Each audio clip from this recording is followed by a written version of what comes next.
No hi ha dubte que per una fundació com nosaltres, que enguany a més fem el centenari, 100 anys com a institució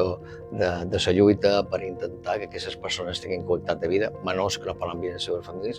rebre un premi com aquest és molt important. Quan vam plantejar que havien de fer per deixar petjada d'aquest centenari, se'm va ocórrer en el món visual que estem avui, fer un documental. No està fàcil, no tenim pressupost, per tant agraïm moltíssim a Andreu Vicent Campos, tot el seu equip de professionals, que hagin tret el millor de lo millor i per suposat agrair al Consell de Mallorca i Mas que pensin en Nazaret i que hagin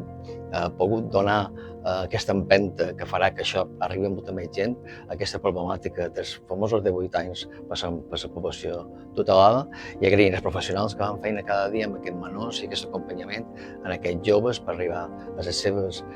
seves fites i sobretot, i per damunt de tot, gràcies a els joves per ensenyar-nos també als adults que fem feina amb aquest tema a ser resilients, a vèncer etapes i a seguir lluitant. Gràcies a tothom i gràcies per aquest premi.